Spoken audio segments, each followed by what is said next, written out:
ఓం నమో వెంకటేశాయ. గురుబ్రహ్మా గురుర్విష్ణుః గురుర్దేవో మహేశ్వరః. గురుస్సాక్షాత్ పరం బ్రహ్మ తస్మై శ్రీ గురవే నమః. వెంకటాద్రిసమం స్థానం బ్రహ్మాండే నాస్తి కించన. వెంకటేశ సమో దేవో న భూతో న భవిష్యతి. అఖిల భువన జన్మస్థేమ భంగాదిలీలే వినత వివిధ భూతవ్రాత రక్షైకదీక్షే. శృతిశిరసి విదీప్తే బ్రహ్మణి శ్రీనివాసే భవతు మమ పరస్మిన్ శేముషీ భక్తిరూపం. జ్ఞానానందమయం దేవం నిర్మలస్ఫటికాకృతిం ఆధారం సర్వవిద్యానాం హయగ్రీవముపాస్మహే. అస్మద్గురుభ్యో నమః. శ్రీమతే రామానుజాయ నమః. సమస్త పరివారాయ సర్వదివ్యమంగళ విగ్రహాయ శ్రీమతే నారాయణాయ నమః. కన్యాశ్రవణ సంజాతం శేషాచల నివాసినం సర్వేషాం ప్రథమాచార్యం శ్రీనివాసమహం భజే. అపదామపహర్తారం దాతారం సర్వసంపదాం లోకాభిరామం శ్రీరామం భోజో భోజో నమామ్యహం. అంజనానందనం వీరం జానకీ శోకనాశనం కపీశమక్షహంతారం వందే లంకాభయంకరం. ఏడుకొండలవాడ వెంకటరమణ గోవింద. ఆపద్బాంధవ అనాథరక్షక గోవింద. గొంతెత్తి పరమాత్మైనటువంటి శ్రీమన్నారాయణుని నామస్మరణ చేసే శుభ ప్రాతకాల సమయంలో శ్రీనివాసుని యొక్క శ్రీచరణ సన్నిధిలో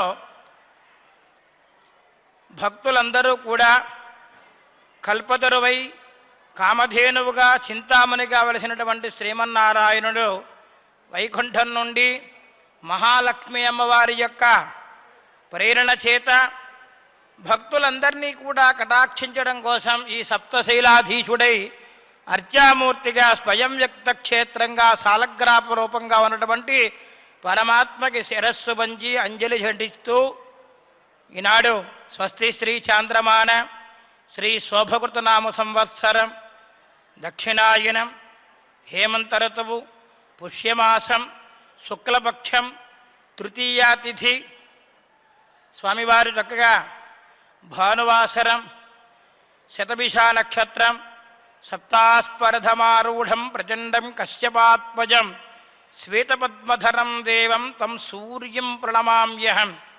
ఈ శుభ భోగి సంక్రాంతి కనుమ పర్వదిన సందర్భముగా శ్రీనివాసుని యొక్క భక్తులమైనటువంటి అందరికీ అలాగే శ్రీ వెంకటేశ్వర ప్రసార మాధ్యమం ద్వారా తిలకిస్తున్నటువంటి భక్తులందరికీ కూడా ముందుగా భోగి సంక్రాంతి కనుమ శుభాకాంక్షలు తెలియపరుస్తూ స్వామివారి యొక్క దివ్యమైనటువంటి శ్రీచరణ సన్నిధిలో ప్రతినిత్యము కూడా అనేక రకమైనటువంటి వేద వాంగ్మయంలో ఉన్నటువంటి సారాన్నంతా కూడా అందించినటువంటి వేదవ్యాస మహర్షి వారు విరచించిన అష్టాదశ మహాపురాణంలోని రమణీయమైనటువంటి నారదీయ మహాపురాణంలోని విశేషాలను మనం తెలుసుకుంటూ ఉన్నాం. మనకి చాంద్రమానం ప్రకారంగా పుష్యమాసం వచ్చినది. అలాగే సౌరమానం ప్రకారంగా ఈ రోజుతోటి రవి ధనుస్సంక్రమణ నుండి పూర్తి చేసుకుని మకర సంక్రమణలోకి ప్రవేశింపబోతున్నాడు. ఈరోజు రాత్రి సుమారు 2 గంటల ప్రాంతంలో, అంటే రేపటి నుండి మనకి ఉత్తరాయణ పుణ్యకాలము మకర సంక్రమణము మహాపర్వదినం. ఈ భోగినాడు భక్తులందరూ కూడా సమస్తమైనటువంటి కల్మషములన్నీ కూడా వదిలిపెట్టి ఆ అగ్ని ఎలాగైతే కాష్టములన్నిటినీ కట్టినైతిని ఎలా కాలుస్తుందో అజ్ఞానమైనటువంటి చీకటినంతా కూడా కాల్చివేసుకొని మనలో ఉన్నటువంటి అజ్ఞానాలంతా కూడా ఆ యొక్క కట్టెని ఎలాగైతే నిప్పు కాలుస్తుందో భగవంతుడైనటువంటి నామస్మరణ ద్వారా మన యొక్క పాపాన్నంతా కూడా హరింపజేసుకుని జ్ఞానమైనటువంటి జ్యోతిని ప్రకాశింపజేసే శుభదినము ఈనాడు భోగి మహాపర్వదినం. ఈ 30 రోజులు కూడా అంటే మార్గశిర మాసం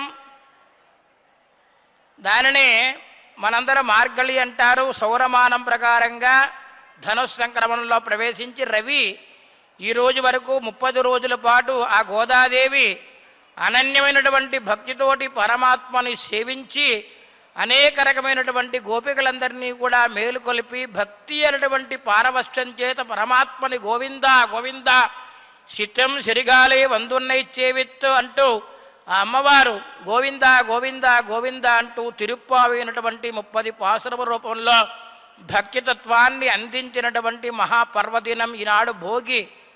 అనేక శ్రీమన్నారాయణ యొక్క ఆలయములలో సన్నిధిలో అందరూ కూడా భోగి పండగ చేసుకుంటూ ముఖ్యంగా ఆ గోదా రంగనాథ స్వామి వారి యొక్క వైభవాన్ని గూర్చి గోదా కళ్యాణం అన్నటువంటి వైభవాన్ని కూడా మనం జరుపుకుంటూ ఉంటాం. మన సాంప్రదాయ ప్రకారముగా ఆయా ఆగమ శాస్త్ర ప్రకారముగా రేపటి రోజు మకర సంక్రమణం.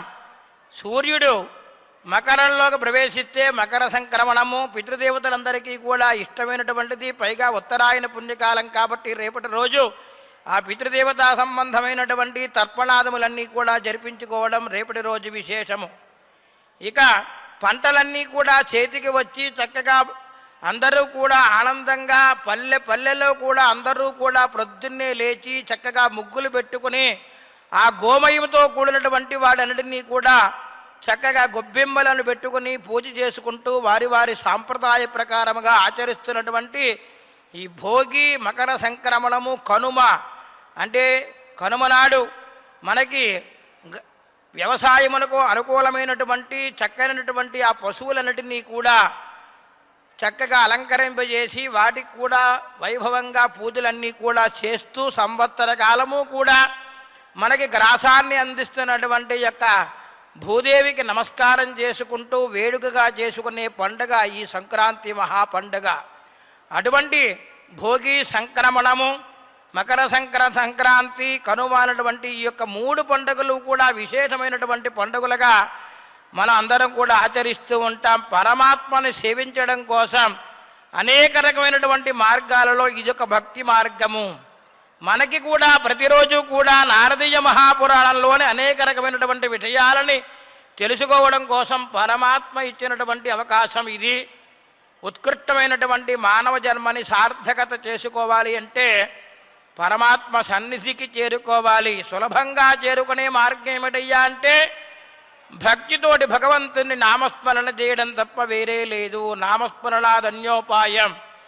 రామహరే కృష్ణహరే అంటూ పరమాత్మని గోవింద గోవింద అంటూ మనం ముమ్మార్లు చక్కగా పరమాత్మని సేవించే భాగ్యం మన జన్మకి ప్రసాదించినందుకు ముందుగా ఆ శ్రీవారికి మనం కృతజ్ఞతలు తెలుపుకుంటూ పాదావందనం చేస్తూ నారదీయ మహాపురాణంలోకి అడుగు పెడదాం. నారాయణం నమస్కృత్య నరం చైవ నరోత్తమం దేవీం సరస్వతీం వ్యాసం తతో జయముదీరయేత్. నారదీయ మహాపురాణంలో 13వ అనేక రకమైనటువంటి విషయాలని పూర్వభాగంలో ఉన్నటువంటి 13వ ఆ ధర్మరాజు అంటే యమధర్మరాజు వారు శకర వంశీయుడైనటువంటి భగీరథ చక్రవర్తికి చెబుతున్నటువంటి వృత్తాంతంలో మనకి నిన్నటి రోజున శివాలయమును కానీ విష్ణాలయమును కానీ భక్తితోటి ఎవరైతే నిర్మాణం చేస్తారో వారందరికీ కూడా సమస్తమైనటువంటి సుఖములో కలిగి అటు మాతృవంశం వారు పితృవంశం వారు 1,00,000 కోట్ల కులములతో 3 కల్పముల పాటు శ్రీమన్నారాయణ యొక్క సాయుధ్యంలో విష్ణులోకంలో నివసిస్తారు అని చెప్పి మనకి తెలియపరిచారు నారదీయ మహాపురాణంలో. ఇందులో సందేహం ఏమీ లేదని కూడా చెబుతూ ఉన్నారు. దేవతాయతనం ఎత్తు కురుతే కారయత్యపి శివస్యాపి హరేర్వాపి తస్య పుణ్యబలం తృణు అంటూ స్వామివారు ప్రారంభించారు. మట్టితో కానీ అలాగే ఇటుకలతో కానీ శిలలతో కానీ రత్నశిలతో కానీ దారువుతో కానీ ఆలయ నిర్మాణం చేసినట్లయితే మరింత విశేషం కలుగుతుంది. అలాగే రాగితో కానీ బంగారంతో కానీ ఆలయాలు నిర్మాణం చేస్తే అనేక వేల సంవత్సరములో 3,000 కోట్ల రెట్లు ఫలితం కలుగుతుంది. భగవంతుని యొక్క సాహిత్యంలో అందరూ కూడా ఆనందంగా వారి వంశీయులు 20 వంశం వారు కూడా తరిస్తారు అని చెప్పుతూ భగవంతుని యొక్క ఆలయ నిర్మాణం చేయడానికి ధనవంతుడైనా కడు పేదవాడైనా సమానమే. కడు పేదవాడు 3 మూరల భూమిని దానం చేసినా భగవంతుడికి ఆనందంగా స్వీకరిస్తాడు పరమాత్మ. వారికి ఒకే రకమైనటువంటి సంపదని, గుణములను, వైభవములను, అజ్ఞానమును పోగొట్టి జ్ఞానమును, మోక్షాన్ని కూడా ఇస్తాడు అని చెప్పిన తర్వాత పరమాత్మ నిన్నటి రోజు మరింత విశేషంగా ద్వాదశి తిథి నాడు కానీ, పూర్ణిమా తిథి నాడు కానీ శ్రీమన్నారాయణునికి క్షీరముతోటి అభిషేకం చేసినట్లయితే వారి యొక్క వంశమంతా కూడా 10,000 తరములతో పాటు శ్రీమన్నారాయణ యొక్క లోకంలో నివసిస్తారు అని చెప్పి అనేక రకమైనటువంటి విషయములన్నీ కూడా చెబుతూ కృష్ణపక్షే చతుర్దశ్యాం సోమవారే చ భూపతే శివం సంస్నాప్య దుగ్ధేన శివసాయుజ్యమాప్నుయాత్ నాలికేరోదకేనాపి శివం సంస్నాప్య భక్తితః అష్టమ్యాం ఇందువారే చ శివసాయుజ్యమశ్నుతే శుక్లపక్షే చతుర్దశ్యాం అష్టమ్యాం వాపి భూపతే ఘృతేన మధునాత్నాప్య శివం దత్సాంకితాం వ్రజేత్. నాయనా, కృష్ణపక్షంలో చతుర్దశి తిథి నాడు, అంటే ఇది కృష్ణపక్షమో కాదు, శుక్లపక్షము, పౌర్ణమి తర్వాత నుండి పాడ్యమి నుండి ప్రారంభమై అమావాస్య పర్యంతము కూడా కృష్ణపక్షం అని మనకు తెలుసు. కృష్ణపక్షంలో చతుర్దశి తిథి నాడు సోమవారం కనుక కలిసినట్లయితే మరింత విశేషము. ఒకవేళ కొత్త సోమవారం కలవకపోయినప్పటికీ కూడా కృష్ణపక్షంలో చతుర్దశి తిథి నాడు ఎవరైతే ఆ పరమేశ్వరుడికి గోక్షీరంతో అభిషేకం చేస్తారో వారు శివ సాయుధ్యాన్ని పొందుతారు నాయన అని చెబుతున్నారు. అంటే శ్రీమన్నారాయణుడికి కానీ ఆ పరమేశ్వరుడికి కానీ భేదమేమీ లేదు. ఎందుకయ్యా అంటే గోమాత ఉంది, అది గ్రాసాన్ని తీసుకొని క్షీరాన్ని ఇస్తోంది. అది అందరికీ ఒకే రకంగానే ఇస్తోంది తప్ప దానిలో ఏవి తారతమ్యం చూపించటం లేదు కదా. కాబట్టి గోమాత స్వచ్ఛమైనటువంటి క్షీరాన్ని ప్రసాదింపజేస్తే మనం భక్తితోటి వారి వారి సాంప్రదాయ ప్రకారంగా మనం ఆరాధన చేస్తూ ఉన్నాం. ఇటు విష్ణు సంబంధమైనప్పటికీ కూడా, అలాగే శివ సంబంధమైన పరమేశ్వరుని యొక్క సంబంధమైన ఇరువురికి కూడా గోక్షీరంతో ఎవరైతే చక్కగా అభిషేక కార్యక్రమాన్ని పూర్తి చేస్తారో వారందరికీ కూడా ఇటు శ్రీమన్నారాయణ అనుగ్రహము, అటు పరమేశ్వరుని యొక్క అనుగ్రహం కూడా కలుగుతుంది నాయన. అదే ప్రకారముగా అష్టమి తిథి నాడు కానీ, సోమవారం నాడు కానీ నాలికేర జలము చేత, అంటే కొబ్బరి నీళ్ల చేత ఎవరైతే పరమేశ్వరుడికి అభిషేకం చేస్తారో వారందరికీ కూడా శివ సాయుధ్యం పొందుతారు. శుక్లపక్ష చతుర్దశి నాడు కానీ, అష్టమి నాడు కానీ నేతితోటి, అంటే ఘృతంతో, నేతితో కానీ తేనెతో కానీ శివాభిషేకం చేసినట్లయితే శివ సాయుధ్యాన్ని పొందుతావు నాయన. ఏకాదశి తిథి నాడు గంధ పుష్పములతోటి, ఏకాదశి తిథి నాడు గంధ పుష్పములతోటి శ్రీమన్నారాయణుని ఆరాధిస్తే 10,000 జన్మలలోని చేసినటువంటి పాపములన్నిటినీ కూడా పటాపంచలైపోయి విముక్తుడైపోయి శ్రీమన్నారాయణ యొక్క సాయుధ్యాన్ని పొందుతావు నాయన. అలాగే పద్మములతోటి వికసించినటువంటి పద్మములతోటి అటు పరమేశ్వరుడికి కానీ శ్రీమన్నారాయణుడికి కానీ పూజ చేసినట్లయితే 1,000,000 తరములతో వారు ఆ యొక్క నారాయణ యొక్క అనుగ్రహాన్ని పొందుతూ సాయుధ్యాన్ని పొందుతారయ్యా. శ్రీహరిని మొగలి పుష్పములతో కానీ, అలాగే పరమేశ్వరుని ఉమ్మెత్త పువ్వులతోటి కానీ రాత్రిపూట కనుక ఎవరైతే భక్తి శ్రద్ధలతోటి ఆరాధన చేస్తారో వారికి వారి యొక్క పాపములన్నీ కూడా నశించిపోయి పరంధామని యొక్క అనుగ్రహంతో వారు మోక్షాన్ని పొందుతారు అని చెబుతున్నారు. ఎందుకు ఇవన్నీ చెబుతున్నారో పరమాత్మ మనకి అంటే, మనం తెలిసి తెలియక ఏదో అజ్ఞానంతో ఉంటాం. అయినప్పటికీ కూడా అలాగే సంసారం అనేటువంటి సాగరంలో కొట్టుమిట్టాడుతూ ఉన్నాం కదా. కాబట్టి కాసేపైనా భగవంతుడు ప్రసాదించినటువంటి ద్రవ్యంలో ఏదో ఒకమైనటువంటి ద్రవ్యాన్ని, అది కూడా ఉత్కృష్టమైనటువంటి ద్రవ్యం, గోక్షీరం కానీ, గంధోదకం కానీ, ఘృతము కానీ, తేనె కానీ మొదలైన ఇక్షురసము అంటే చెరకు రసము కానీ, నారికేల రసము అంటే నారికేల ఫలరసము, కొబ్బరి నీళ్లతో కానీ అటు పరమేశ్వరుణ్ణి కానీ శ్రీమన్నారాయణుని కానీ వారి వారి సాంప్రదాయ ప్రకారంగా ఎవరైతే అర్చిస్తారో అభిషేక కార్యక్రమాన్ని జరిపిస్తారో చేసుకుంటారో వారి అందరికీ కూడా అటు పరమేశ్వరుని యొక్క అనుగ్రహము ఇటు శ్రీమన్నారాయణ యొక్క అనుగ్రహం కలుగుతుంది. ఇందులో ఏమీ అసంశయం లేదు, సందేహం లేదు అని చెబుతున్నారు. శంకరస్యాధవా విష్ణోః కృతయుక్తం చ గుగ్గులం దత్వా ధూపే నరో భక్త్యా సర్వపాపై ప్రముచ్యతే. అలాగే సంపెంగ పూలతోటి ఆ యొక్క శ్రీమన్నారాయణుని ఆరాధన చేసినట్లయితే ఎంత ఫలితం కలుగుతుందో, అలాగే జిల్లేడు పువ్వులతోటి ఆ శంకరుణ్ణి పరమేశ్వరుణ్ణి ఆరాధన చేసినట్లయితే అంతే అనుగ్రహం కలుగుతుంది నాయన. సంపెంగ పుష్పములతోటి శ్రీమన్నారాయణుని ఆరాధన చేస్తే పరమాత్మ యొక్క అనుగ్రహం చేత విష్ణు సాయుధ్యాన్ని పొందుతావు. అదే ప్రకారంగా జిల్లేడు పుష్పములతో కనుక పరమేశ్వరుణ్ణి పరంధాముడైనటువంటి ఆ పరమేశ్వరుణ్ణి ఆరాధన చేసినట్లయితే నీవు చక్కగా శివ సాయుధ్యాన్ని పొందుతావని చెప్తున్నారు. అటు పరమేశ్వరుడికి కానీ విష్ణువుకి కానీ నేతితోటి తయారు చేసినటువంటి సాంబ్రాణి ధూపంగా కనుక వేసినట్లయితే సమస్తమైనటువంటి పాపములన్నీ కూడా పోతాయి. అలాగే ధూపద్రవ్యై సదా ఆరోగ్యం, ధూపద్రవ్యమును కనుక పరమేశ్వరునికి సమర్పణ చేసినట్లయితే, పరంధామునికి సమర్పణ చేసినట్లయితే సమస్తమైనటువంటి ఆరోగ్యములన్నీ కూడా కలుగుతాయి, అనారోగ్య నివారణ జరుగుతుంది. అదే ప్రకారముగా ధూపద్రవ్యములతోటి కనుక పరమాత్మని అర్చించినట్లయితే వారికి సమస్తమైనటువంటి దోషములన్నీ కూడా తొలగిపోయి పాపములన్నీ కూడా పటాపంచలమైపోతాయి అని చెబుతున్నారు. ఇక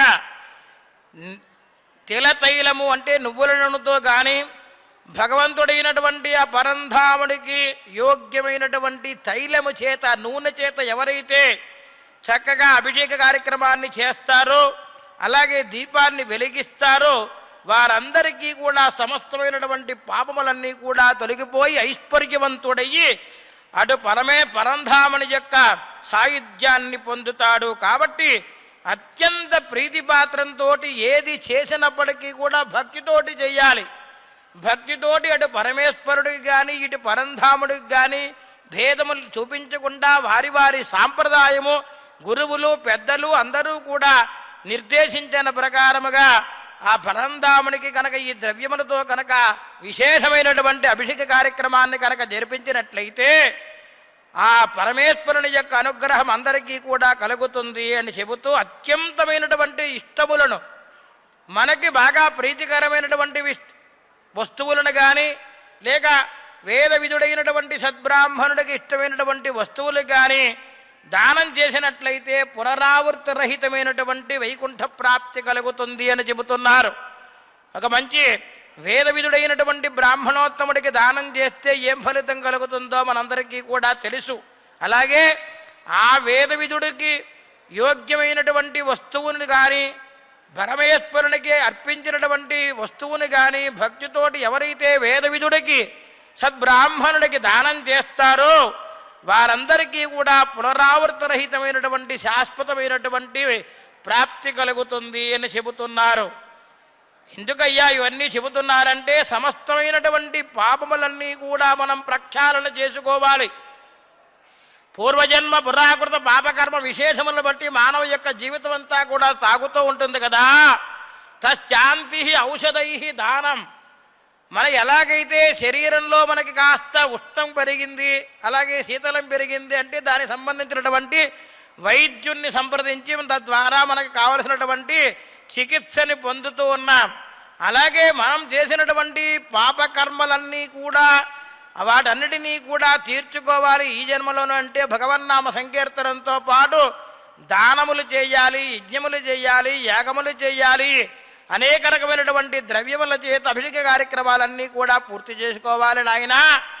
ఇంత యజ్ఞయాగాదులన్నీ కూడా చేయడం కష్టతరం కాబట్టి భగవంతుడికి ప్రసాదించినటువంటి వస్తువులలో గోక్షీరాన్ని కానీ గోదధిని కానీ అలాగే మధు తేనెను కానీ ఇక్షురసమును కానీ నారికేల ఫలరసమును కానీ గంధోదకాన్ని కానీ పుష్పములతో కానీ నీవు పరమేశ్వరుడికి ఆ పరంధామునికి అర్చన చేసినట్లయితే అభిషేక కార్యక్రమానికి ఈ ద్రవ్యములన్నీ కూడా నీవు సమకూర్చించి అభిషేకం దగ్గరుండి చేసుకున్నా లేకపోతే చేయించుకున్నా నీకు ఆ పరంధాముని యొక్క అనుగ్రహం కలుగుతుంది, ఇందులో ఏమీ సందేహం లేదు అంటూ సాక్షాత్తు యమధర్మరాజు గారే సగరవంశీయుడు అయినటువంటి భగీరథ చక్రవర్తి గారికి ధర్మముల గురించి, దానముల గురించి, వాటి యొక్క విశేషములన్నిటినీ కూడా సవిస్తారంగా తెలియపరుస్తూ ఉన్నారు.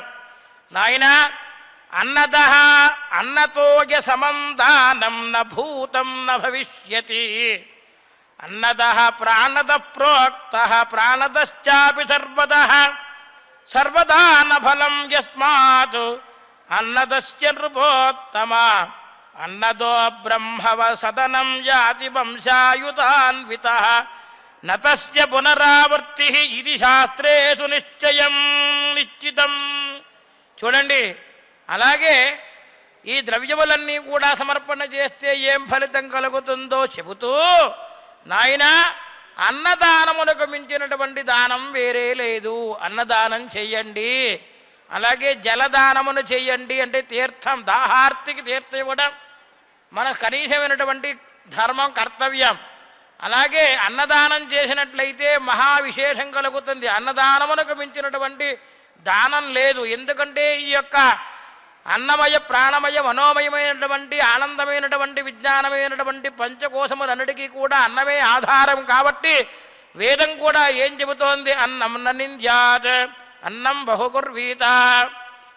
వేదం కూడా చెబుతోంది, ఉపనిషత్ వాక్యం చెబుతోంది. కాబట్టి మనకి ఆ అన్నదానం ఎవరైతే శ్రద్ధగా, భక్తి శ్రద్ధలతోటి అందరికీ కూడా భగవంతుడి ప్రీతి కొరకు భగవన్ నివేదితమైనటువంటి ప్రసాదమును అన్నదానంగా ఎవరైతే చేస్తారో వారందరికీ కూడా ఇహలోకంలో సమస్తమైనటువంటి సుఖములు కలిగి అంత్యమున వారి యొక్క వంశం వారందరూ కూడా బ్రహ్మలోక ప్రాప్తిని పొందుతారు అని చెబుతున్నారు. కాబట్టి వారి వారి శక్త్యానుసారముగా పరమేశ్వరుడు మనకు ప్రసాదించినటువంటి దానిలో చక్కగా అందరూ కూడా అన్నదానం చెయ్యాలి. అన్నదానమునకు మించినటువంటి దానం లేదు.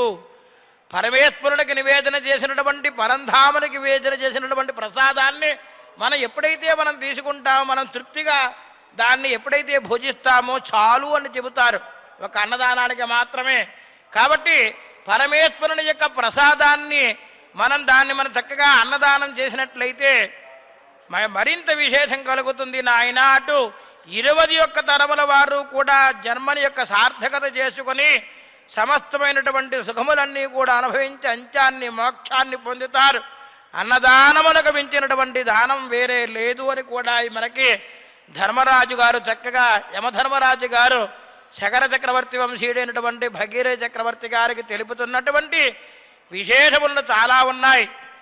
జలదానం చేసినట్లయితే, అంటే తీర్థాన్ని ఇచ్చినట్లయితే మరింత పుణ్యం కలుగుతుంది. దాహంగా ఉన్నవాడికి అన్నం పెడితే కలుగుతుందా? కానీ దాహంగా ఉన్నవాడికి దాహం తీర్చి తర్వాత 1 సెకండ్ తర్వాత 10 నిమిషముల తర్వాత కూర్చోబెట్టి ఉపశమనం పొందించి ఆ తర్వాత అన్నదానం చెయ్యాలి.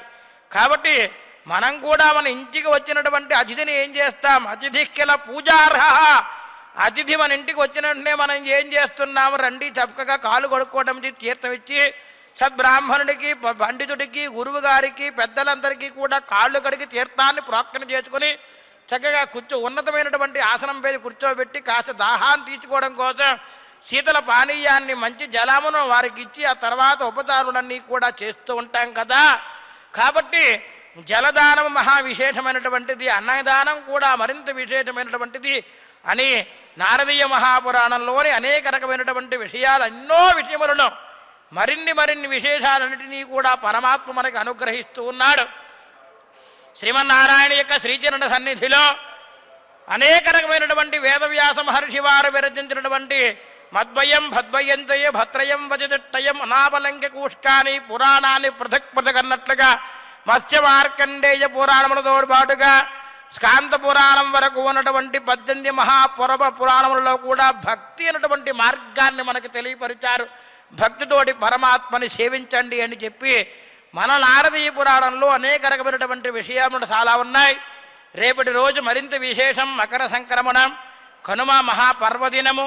తదుపరి మనం ఒక 4 రోజుల తర్వాత తిరిగి మరలా ఈ పరమేశ్వరుడి యొక్క అనుగ్రహించినటువంటి నారదీయ మహాపురాణంలోని రమణీయమైనటువంటి విషయములన్నిటినీ కూడా భక్తి శ్రద్ధలతోటి మనం శ్రవణం చేసే భాగ్యము, మనకి పఠనం చేసే భాగ్యము మనము మన జన్మని సార్థకత చేసుకునే భాగ్యం ప్రసాదించమని చెప్పి ఆ పరంధాముడైనటువంటి ఏడుకొండల వాడికి శిరస్సు వంచి సాష్టాంగ ప్రణిపాతం గావిస్తూ, మానవ జన్మ చాలా ఉత్కృష్టమైనటువంటి జన్మ కనుక ఈ జన్మలో మనందరం కూడా పరమేశ్వరుని పరంధాముని అర్చించాలి. అందున ఈనాడు భానువాసరం సూర్యభగవానుడికి ప్రార్థన చేసుకుందాం మనందరం కూడా. సూర్యభగవానుడు అంటే సాక్షాత్తు మనందరికీ కూడా ఆరోగ్యప్రదాత. ఆరోగ్యం భాస్కరాజిచ్చేతు, ప్రత్యక్ష పరమేశ్వరుడు, ప్రత్యక్ష సూర్యనారాయణ నమస్కరిస్తాం. అలాగే శ్రీనివాసుని శ్రీచరణములకు ఎదురుగా ఉన్నటువంటి ఆంజనేయ స్వామి వారికి కూడా ఈరోజు అభిషేక కార్యక్రమం జరుగుతుంది. మరిన్ని విశేషాలున్నాయి. తిరుప్పావైనటువంటి 30 పాశములను కూడా భగవంతుని సేవించినటువంటి గోదాదేవి ఈనాడు చిత్తము సిరిగాలే వంకెక్కడలు కడెందన్నటువంటి పాశములతోటి ఆ పరమాత్మని సేవిస్తున్నటువంటి తిరుప్పావి కాలక్షేప కార్యక్రమం కూడా పెద్దజీయం గారి మఠం నుండి మనం ప్రత్యక్షంగా మనం వీక్షించవచ్చును. అనేక రకమైనటువంటి ధార్మిక సాంస్కృతిక కార్యక్రమాలు, రామాయణ భారత భాగవత ఇతిహాస పురాణములన్నిటినీ కూడా పరమేశ్వరుని యొక్క అనుగ్రహం వలన శ్రీ వెంకటేశ్వర ప్రసార మాధ్యమం ద్వారా మనం సేవిస్తూ ఉన్నాం. ఆ భాగ్యం కలిగించినందులకు భక్తులందరికీ కూడా సకల సంపత్తులు శుభములు కలగాలని చెప్పి వెంకటేశ్వర ప్రభువుని ప్రార్థన చేస్తూ, శ్రియకాంతాయ కళ్యాణ నిధయే నిధయేర్థినాం శ్రీవేంకట నివాసాయ శ్రీనివాసాయ మంగళం, శ్రీవైకుంఠ విరక్తాయ స్వామి పుష్కరణీతటే రమయా రమమానాయ వెంకటేశాయ మంగళం. మంగళాశాసనవరైః మదాచార్య పురోగమైః సర్వైశ్చ పూర్వైరాచార్యైః సత్కృతాయాస్తు మంగళం. సర్వం శ్రీకృష్ణార్పణమస్తు. గోవింద ఏడుకొండలవాడ వెంకటరమణ గోవింద గోవింద.